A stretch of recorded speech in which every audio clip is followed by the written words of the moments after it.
இன்னைக்கு பார்க்க போற ஹேர் டே ஆயில் வந்து கேரளாவில் வைரலா போய்கிட்டு இருக்க ஒரு ஹேர் டே ஆயில் தான். இந்த ஹேர் டே ஆயில ஒரு பூவை வச்சு ப்ரிப்பேர் பண்ணியிருக்கோங்க.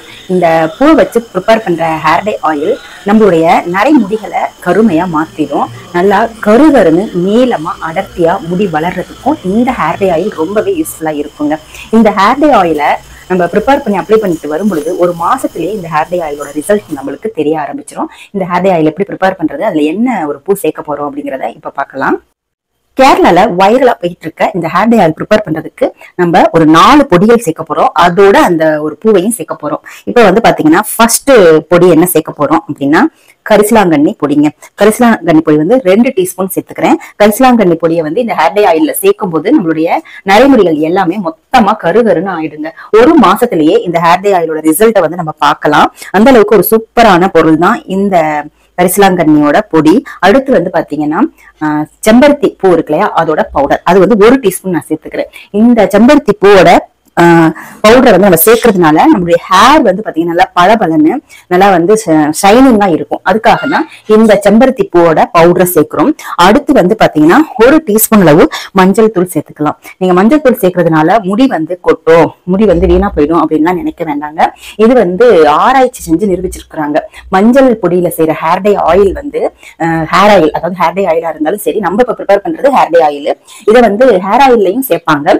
அது வந்து நம்மளுடைய முடியில இருக்க நிறைய டேமேஜஸ் எல்லாம் வந்து இது கியூர் பண்றதா வந்து ஆராய்ச்சியில கண்டுபிடிச்சிருக்காங்க.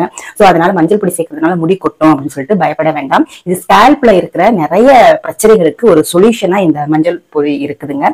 அடுத்த பொருள் என்ன சேர்க்க போறோம் அப்படின்னா இந்த அவுரி பொடி தாங்க. இது ஆப்ஷனல். சில பேருக்கு அவுரி பொடி வந்து இச்சிங் ப்ராப்ளம் இருக்கு அப்படின்னா அதை விட்டுருங்க. நான் வந்து 1 டீஸ்பூன் அவுரி பொடியை நம்ம சேர்த்துக்கிறேன். அவ்வளவுதாங்க. பொடிகள் வந்து 4 சேர்த்துட்டோம். இந்த 4 பொடிகளை வச்சு நம்ம ஹேர் டே ஆயில் ப்ரிப்பேர் பண்ண போறோம். இதோட வந்து கடைசியா ஒரு பூ வந்து நம்ம சேர்க்க போறோம். அந்த பூ என்ன அப்படின்றத நம்ம ஹேர் டே ஆயில் காய்ச்சும் போது நான் உங்களுக்கு சொல்றேன். இந்த ஹேர் டே ஆயில காய்ச்சறதுக்கு கண்டிப்பா நம்ம இரும்பு கடாய் எடுத்துக்கலாங்க. ஏன்னா இரும்பு கடாயில எந்த ஒரு ஹேர் டே ஆயிலோ ஹேர் ஆயிலோ நம்ம ப்ரிப்பேர் பண்ணும்போது நம்மளுக்கு கிடைக்கக்கூடிய முழு பெனிஃபிட்டும் கிடைக்குங்க. 100% பெனிஃபிட் கிடைக்கணும் அப்படின்னா நம்ம இந்த இரும்பு கடாய் எடுத்துக்கிறது ரொம்பவே நல்லதுங்க. சோ நம்ம வந்து இந்த ஹேர் டே ஆயில வந்து இரும்பு கடாயில செய்யறோம். இப்போ எல்லாத்தையும் நான் மிக்ஸ் பண்ணிட்டு ஸ்டவ் வந்து ஆன் பண்ணிடுறேன். ஆன் பண்ணிட்டு சிம்ல வச்சிருங்க. சிம்ல வச்சுட்டு லைட்டா கலர் சேஞ்ச் ஆகுற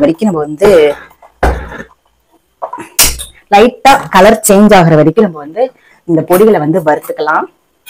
கொஞ்சம் ஈரப்பதம் இருக்கும் இல்லையா, பொடியா இருந்தாலுமே பாத்தீங்கன்னா கொஞ்சம் ஈரப்பதமா இருக்கும். சோ அந்த கொஞ்சம் ஈரப்பதம் போச்சுன்னா நம்மளுக்கு வந்து ரொம்ப நுர வராம இருக்கும். நம்ம ஆயில் இதுல சேர்க்கும் போது நுர வராம இருக்கும். அதனாலதான் நம்ம வந்து லைட்டா ப்ரௌன் கலர் ஆகுற வரைக்கும் நம்ம வந்து இந்த 4 பொடிகளையும் வறுத்துக்கலாம். நம்ம சேர்த்திருக்கிற எல்லா பொடிகளுமே பாத்தீங்கன்னா நேச்சுரலான பொடிகள் தான். உங்ககிட்ட ஃப்ரெஷ்ஷா இதெல்லாம் கிடைச்சாலுமே நீங்க சேர்த்துக்கலாம்.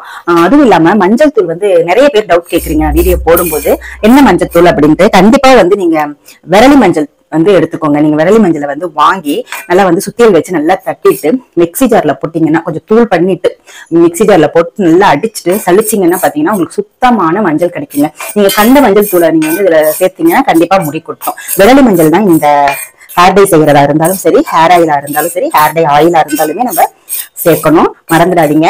இப்போ வந்து லைட்டா வந்து கலர் சேஞ்ச் ஆகட்டும். இப்ப நம்ம சேர்த்திருக்கிற பொருட்கள் வந்து பாத்தீங்கன்னா 100 ml ஹேர் டே ஆயில் காய்ச்சற அளவுக்கு நான் வந்து சேர்த்திருக்கேன். அதனால பொடியோட அளவுகளை கரெக்டா வந்து நீங்க நோட் பண்ணிக்கோங்க.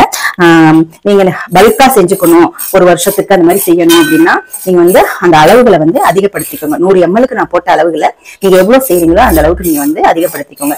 இந்த ஹேர் டே ஆயில் வந்து பாத்தீங்கன்னா கெட்டே போகாதுங்க. கெட்டு போகாது அப்படின்னா கெட்ட வாசனை வரும் பாத்தீங்களா, கொஞ்ச நாள் கழிச்சு எண்ணெயோட வாசனை மாறு பாருங்க, ஒரு மாதிரி ஸ்மெல். அந்த மாதிரி எந்த ஒரு பிரச்சனையுமே இந்த ஹேர் டே ஆயில்ல வரவே வராதுங்க. இப்ப பாருங்க லைட்டா கலர் சேஞ்ச் ஆகுது பாருங்க, உங்களுக்கு தெரியுதுன்னு நினைக்கிறேன். சிம்லயே வச்சுதாங்க செய்யணும். பாருங்க நல்லா கலர் சேஞ்ச் ஆயிட்டு இருக்கு இல்லையா. நம்ம வந்து 100 ml தேங்காய் எண்ணெய் சேர்த்துக்கலாங்க. நான் வந்து ஃபுல்லா தேங்காய் எண்ணெயே சேர்க்கிறேன். நீங்க வந்து உங்களுக்கு இன்னும் கொஞ்சம் நல்லா ஹேர் டே ஆயில் திக்கா வரணும் அப்படின்னு நினைச்சீங்கன்னா நீங்க இதோட விளக்கெண்ணெய் பாதி கூட சேர்த்துக்கலாம். இல்ல வந்து 75 ml வந்து 3/4 பாகம் நீங்க தேங்காய் எண்ணெய் எடுத்துட்டு மீதி வந்து விளக்கெண்ணெய் சேர்த்துக்கலாம். நம்மளுடைய விருப்பம் தான். இப்போ சேர்த்ததுக்கு அப்புறமா இப்போ ஹேர் டே ஆயில எந்த பதத்துல நம்ம காய்ச்சி எடுக்கணும் அப்படின்னா, இப்ப பாத்தீங்கன்னா சிம்லயே வச்சுதான் நம்ம வந்து இந்த ஹேர் டே ஆயில காய்ச்சணும். இப்போ காய்ச்சும் போது பாத்தீங்கன்னா நுரை வரும் பாருங்க, அந்த நுரையெல்லாம் அடங்கணும். அடங்கினதுக்கு அப்புறமா லைட்டா புகை வர ஆரம்பிக்குங்க. அந்த ஸ்டேஜ்ல நம்ம ஸ்டவ் ஆஃப் பண்ணிடணுங்க. அதுதான் வந்து கரெக்டான பதம். அந்த ஸ்டேஜ்ல தான் நம்ம எடுத்து வச்சிருக்கிற பூவையும் சேர்க்க போறோம். அந்த பூ என்ன அப்படிங்கறத நான் வந்து ஹேர் டை ஆயில்ல சேர்க்கும் போது நான் சொல்றேன். இப்ப பாருங்க, கொதிக்க ஆரம்பிச்சிருக்கு. நம்ம இப்ப பாத்தீங்கன்னா நுரை அவ்வளவா வரவே இல்லை பாத்தீங்களா? ஏன்னா நம்ம வந்து பொடியில வந்து லைட்டா வறுத்துட்டோம் இல்லையா, அதனால வந்து உங்களுக்கு நுரை வரல. இதே நீங்க வந்து ஃப்ரெஷ்ஷா வந்து பொடிகளை சேர்த்தீங்க அப்படின்னா ஃபுல்லா அப்படி நுரை தள்ளிக்கிட்டு வரும். என்ன கரெக்டான பதம் வரத்துக்குள்ளார நம்ம என்ன பூ சேர்க்க போறோம் அப்படிங்கிறத பாத்திரலாம். இந்த முருங்கைப்பூ தாங்க. முருங்கைப்பூல பாத்தீங்கன்னா ஹேருக்கு உண்டான நிறைய பெனிஃபிட்ஸ் இருக்குங்க. முருங்கைப்பூவை வந்து நம்ம பொடி செய்து ஸ்டோர் பண்ணி வச்சுக்கலாம். இல்ல ஃப்ரெஷ்ஷா கிடைச்சிச்சுன்னா நீங்க சேர்த்துக்கோங்க. எனக்கு ஃப்ரெஷ்ஷா கிடைச்சிருக்கிறதுனால நான் சேர்த்துக்கிறேன். முருங்கையில இருக்கிற எல்லா பாகங்களுமே பாத்தீங்கன்னா நம்மளுக்கு ஹேருக்கு ரொம்பவே யூஸ்ஃபுல்லா இருக்குங்க. முருங்கை இலையும் சரி, முருங்கை பூவும் சரி, முருங்கை பட்டை, முருங்கை மர பிசின் எல்லாமே பாத்தீங்கன்னா முடி சம்பந்தமா எல்லா பிரச்சனைகளையும் நீக்குங்க. ஹேர் வந்து நல்ல நீளமாவும் வளரும். இப்ப பாத்தீங்கன்னா கரெக்டா ஒரு பிடி அளவு நான் எடுத்துக்கிறேன். 100 ml வந்து அந்த அளவுக்கு எடுத்தீங்கன்னா போதும். இந்த அளவுக்கு நான் வந்து பூவை மட்டும் நான் எடுத்துக்கிறேன். பாத்தீங்கன்னா நுரையெல்லாம் வந்து நல்லா அடங்கிருச்சு. இப்ப லைட்டா புகை வர ஆரம்பிச்சிருக்கு பாருங்க. இந்த ஸ்டேஜ்ல நம்ம எடுத்து வச்சிருக்க முருங்கை பூவை சேர்த்துக்கலாம். போட்டோன்னே நம்மளுக்கு சடசடன்னு இதெல்லாம், ஏன்னா முருங்கைப்பூ வந்து கொஞ்சம் ஈரமா தானே இருக்கும்.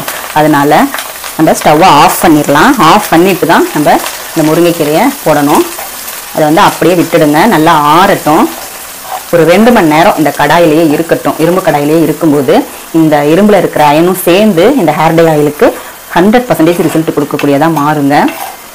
இப்போ பாருங்க, இந்த சடசடப்பெல்லாம் அடங்கிட்டு நம்ம அப்படியே விட்டுறலாம். ஒரு 2 hours கழிச்சு வடிகட்டிட்டு நம்ம இந்த ஹேர் டை ஆயிலை எப்படி யூஸ் பண்றது அப்படிங்கிறத நம்ம பார்க்கலாம். பாருங்க, 2 மணி நேரம் ஆயிடுச்சு. இந்த இரும்பு கடாயிலேயே அப்படியே இந்த ஹேர் டை ஆயில வச்சாச்சு. இப்போ பாருங்க எவ்வளோ திக்கா நம்மளுக்கு ஹேர் டை ஆயில் கிடைச்சிருக்கு. இந்த ஹேர் டை ஆயில நம்ம வடிகட்டிக்கலாம். பூ எல்லாமே நல்லா மொறுமொறுன்னு ஆயிடுச்சுங்க. நம்ம ஆறுன உடனே தான் போட்டோம், ஆனாலுமே இந்த முருங்கைப்பூ வந்து நல்லா அப்படியே மொறுமொறுன்னு ஆயிடுச்சு. இப்போ இதை நம்ம வடிகட்டிக்கலாம்.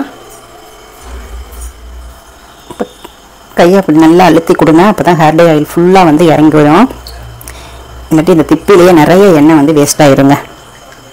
இந்த திப்பி வேஸ்ட் ஆகும் அப்படின்னு நினைச்சீங்கன்னா இதை வந்து ஒரு நாள் ஹேர்ல அப்ளை பண்ணிட்டு கூட நீங்க ஹேர் வாஷ் பண்ணிக்கலாம், ஒன்றும் தப்பு இல்லை. ஏன்னா இதுல ஃபுல்லாகவே பண்ணுங்க இந்த ஹேர் டை ஆயில் தான் வந்து இருக்கும். பாருங்க, எந்த அளவுக்கு உங்களால் அழுத்தி எடுக்க முடியுமோ அந்த அளவுக்கு நல்லா அழுத்தி எடுத்துருங்க. பாருங்க, அழுத்த உங்களுக்கு வந்துகிட்டே இருக்கு பாருங்க. வேஸ்ட் பண்ணாம நல்லா அழுத்திக்கோங்க. நீங்க கரண்டியில வச்சு அழுத்துனீங்கன்னா உங்களுக்கு சரியா வராது. அதனாலதான் நான் வந்து கையிலேயே வச்சு அழுத்துறேன். பாருங்க, அழுத்த வந்துட்டு இருக்கு பாருங்க. அவ்வளோதான். இப்போ நம்மளுக்கு சூப்பராக ஹேர் டை ஆயில் ரெடி ஆயிடுச்சு பாருங்க. நம்ம நல்லா அழுத்துனதுனால நிறைய ஹேர் டை ஆயில் வந்து கிடச்சிருக்குங்க. சும்மா ஒரு 25 கிராம் கிட்ட, 25 ml கிட்ட தான் வந்து உங்களுக்கு வந்து வேஸ்டேஜ் ஆகிருக்கும், அந்த திப்பியில் இருக்கும். அதை கூட நீங்கள் வேஸ்ட் பண்ணாமல் நல்லா வந்து யூஸ் பண்ணிக்கலாம் நீங்கள். இப்போ பாருங்கள், சூப்பரான ஹேர் டை ஆயில் வந்து கிடச்சிருச்சு. இவ்வளோ திக்காக நம்மளுக்கு கிடச்சிருக்கு பாருங்கள். இந்த ஹேர் டை ஆயிலை வந்து நீங்கள் ரெகுலராக யூஸ் பண்ணுறதா இருந்தாலும் யூஸ் பண்ணிக்கலாம். எண்ணெய்க்கு பதில் இதை வந்து டெய்லி எண்ணெய் வைக்கிற பழக்கம் இருக்கிறவங்க இதை டெய்லியுமே வச்சுக்கலாம்.